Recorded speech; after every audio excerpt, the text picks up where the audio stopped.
बिस्मिल्लाहिर्रहमानिर्रहीम। अस्सलाम वालेकुम। आपका दोस्त सलमान हैदर। दुआ है परवरदिगार से कि उसने आपको और आपके अहले खाना को अपनी हिफ्ज़ो अमान में रखा हुआ हो। आज की तारीख में अगर मैं सिर्फ कौमी असम्बली का इजलास देखूं, पाकिस्तान की सियासत देखूं, तो वो ये कहना गलत नहीं होगा कि 100 जूतों से कम रुतबा आली नहीं होता।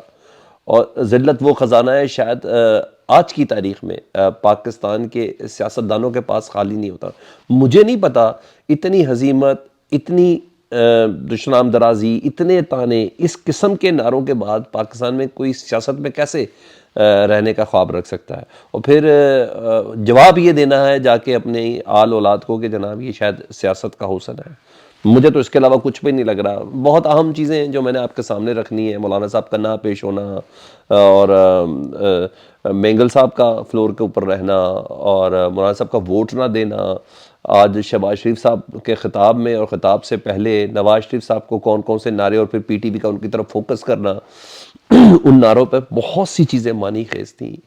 वो एक एक चीज़ मानी खेज थी। जो सारी चीज़ें मैंने आपके सामने रखनी है। वोटिंग से पहले का अहवाल, वोटिंग के दौरान का अहवाल, जो नारे लगे, इमरान रियाज खान का कैसे जिक्र आया, ये सब चीज़ें मैं आपके सामने रख देता हूँ। चीज़ें सबसे पहले ओवरऑल माहौल ये था, देखो देखो कौन आया, चोर आया के नारे थे। गली गली में शोर है, नवाज शरीफ चोर है के नारे थे। और जाली वजीर आजम नामंजूर, पूरा आज का ईवान पाकिस्तान तहरीक इंसाफ ने कैप्चर करके रखा हुआ था।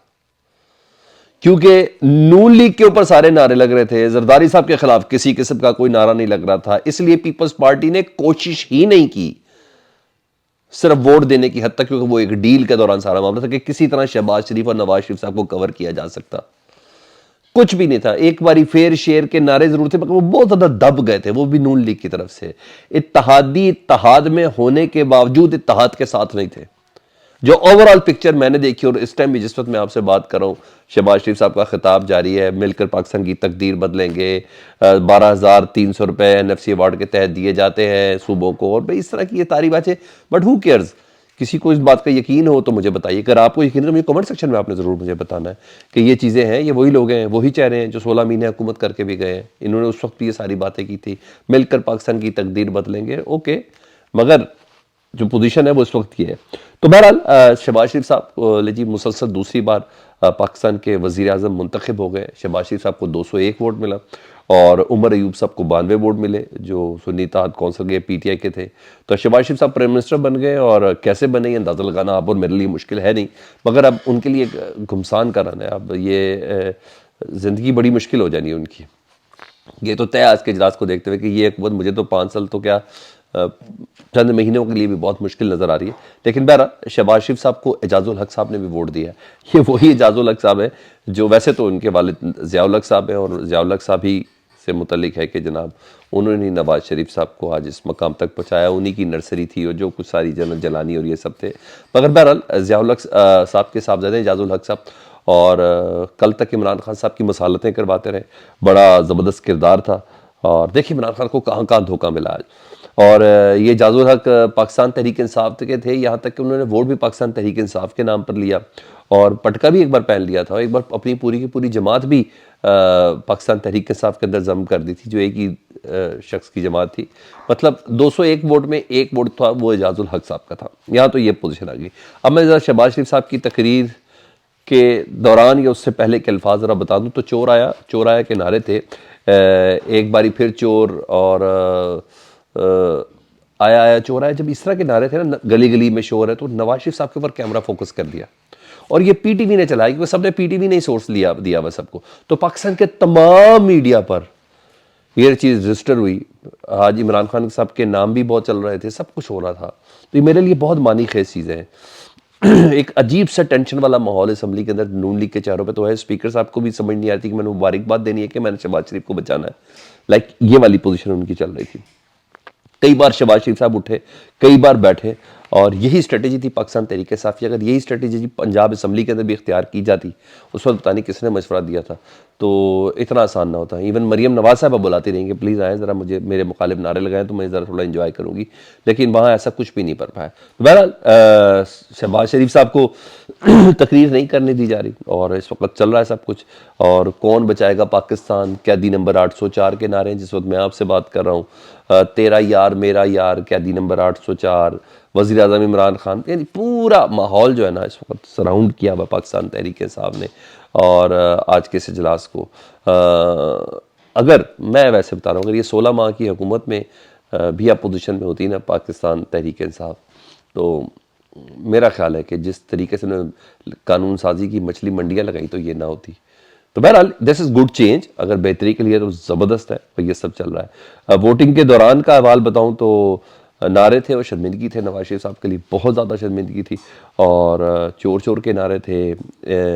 آج نواز شریف صاحب کے لیے اسمبلی آنا باعث سے شرمندگی تھی. خیر پچھلے 3 اجلاس میں بھی تھے، 3 جگہوں پہ آ گئے وہ اوتھ لے کے، پھر اسپیکر کے انتخاب میں، اور آج یہ تو بڑی بدمزگی تھی ان کے لیے، بہت شرمندگی تھی. ریئلی مجھے بھی آئی فیل سوری فار ہم. تو 3 بار کا وزیر اعظم ایسا ہو جائے تو بری بات ہے. تو ہاں، شیر افضل مروت سمیت پاکستان تحریک انصاف کے کارکنوں نے نعرے تک لگوائے ہیں عمران ریاض خان کی رہائی کے، کہ عمران ریاض خان کو رہا کراؤ. یہ بڑی بات ہے. باقاعدہ میڈیا نے نشر کیا ان نعروں کو. میں نے بولا source, main source P T V تھا، سب نے اسی کو لیا. اتنے تو ویجیلنسی نہیں تھی وہاں سارے کس نعرے کو چھپایا جا سکے. پہلے یہ تھے تو باقاعدہ عمران ریاض خان پارلیمنٹ تک پہنچے ہوئے ہیں جی. یہ تمام چیزیں ہیں. ادھر مولانا صاحب نے اگر آج شہباز شریف صاحب کو ووٹ نہیں دیا، نواز شریف صاحب سے ملاقات کرنے کے باوجود ووٹ نہیں دیا، تو اس کا مطلب ہے مولانا صاحب کسی قسم کی مفاہمت کے موڈ میں نہیں ہے. یہ آج کا دن کا ایونٹ نہیں کہ انہوں نے ووٹ نہیں دیا، یہ مستقبل کی بہت سی چیزوں کا پیش خیمہ ہے. وہ یہ سسٹم چلنے نہ دینے والے راستے پر گامزن ہے. وہ ان کا موڈ بالکل دوسرا ہے. اب ان کو کیا حصہ چاہیے؟ اب ان کو کوئی حصہ نہیں چاہیے. مولانا صاحب کو زرداری صاحب صدر بن گئے، بلوچستان کی حکومت بن گئی، پنجاب کی حکومت بھی بن گئی، سندھ کی حکومت بھی بن گئی، کے پی کی حکومت بن گئی. اب کیا چاہیے مولانا صاحب کو جی؟ کوئی ایک آدھا سینیٹر؟ نہیں نہیں نہیں نہیں. مولانا صاحب کو جس طرح پی ٹی آئی کی سیاست میں بہت تبدیلی ہے نا، تو میرا خیال ہے مولانا صاحب کی سیاست میں بھی تھوڑی تبدیلی اب اور میں دیکھ رہے ہیں، کیونکہ جس طرح کے اجلاس ہو چکے ہیں نا، مولانا صاحب کو پتا کہ عزت کس میں ہے. شاید مجھے ایسا لگتا ہے. اور مولانا صاحب مستقبل میں بڑی بلا ثابت ہو سکتے ہیں یہ موجودہ حکومت کے لیے. اور یہ ہے اسٹریٹجی، کیونکہ اختر مینگل، مولانا صاحب کے لوگ یہ سارے اسمبلی کے فلور پہ تھے، انہوں نے ووٹ نہیں دیا. انہوں نے اگر اختر مینگل صاحب کے تو آج اخبار میں بیان بھی ہے کہ بھائی ہم تو شروع سے ان کے تھے لیکن ہمیں کاٹ کے پھینک دیا گیا، کہ یہ بولا اتحاد کے حوالے سے. تو یہ خبر خطرناک ہے جی، اور مستقبل کے لیے خطرناک ہے کہ یہ 2 ووٹ نہیں ملے. تو ہاں، ایک خبر اور تھی اسد طور صاحب کے حوالے سے جی. اسد طور صاحب کا ریمانڈ 5 دن کا پورا ہو گیا تھا. آج ان کو پھر عدالت میں پیش کیا گیا. ایف آئی اے نے کہا نہیں جی ہمارے ساتھ تعاون نہیں کرے، ہمیں ان کے سورسز کا پتہ کرنا ہے کہ جہاں سے خبریں دیتے ہیں کیا ہے کیا نہیں، ہمیں ان کا موبائل دیا. ویسے بھی بھوک ہڑتال پہ تھے تو انہوں نے کہا کہ مجھے جیل میں چیزیں ملتی ہیں لیکن میں نہیں کھاتا کیونکہ میں بھوک ہڑتال پر ہوں. تو ایک صحافی نے تھوڑا بہت ان کو کچھ کھلا کے ان کی بھوک ہڑتال تو توڑی، لیکن ایف آئی اے نے مزید ان کا ریمانڈ مانگا کہ جی ہمیں موبائل چیزیں چاہیے اور یہ چاہیے. تو اسد طور نے کہا نہیں، میں نے صحافی کبھی اپنا سورس نہیں دیتا، میں اپنا موبائل کبھی بھی نہیں دوں گا. تو آج انہوں نے عدالت کے سامنے اس چیز کو انکار کیا. تو 3 دن کی ایف آئی اے نے ان سے ریمانڈ مانگا، تو مزید 3 دن کی توسیع ان کے ریمانڈ کے اندر مل گئی ہے. اور حامد میر صاحب وغیرہ دیگر صحافی پہنچے تھے. اسد طور مسلسل انکار کرتے تھے کہ میں نے اپنا موبائل نہیں دینا. تو بہرحال شہباز شریف صاحب اس وقت پاکستان کو سمجھا رہے کہ ملک میں گردشی قرضے کتنے ہیں اور ڈالر کا ریٹ کیا ہے، ملک کے دیگر مسائل کیا ہیں، مل کر فیصلہ کریں گے، پاکستان کی تاریخ بدلیں گے. اور 2800 ارب وصول ہوتے ہیں، 3800 ارب کی بجلی کی ترسیل ہے. اس طرح کی یہ تمام چیزیں چل رہی ہیں. پاکستان کو کا صحیح مقام دلوائیں گے. کسی کو سمجھ آ رہی ہے تو مجھے ضرور بتانا ہے، مجھے آپ نے ضرور بتانا ہے. اللہ پاکستان کو سلامت رکھے، اللہ پاکستان کو تا قیامت رکھے. اللہم صلی علی محمد وعلی محمد.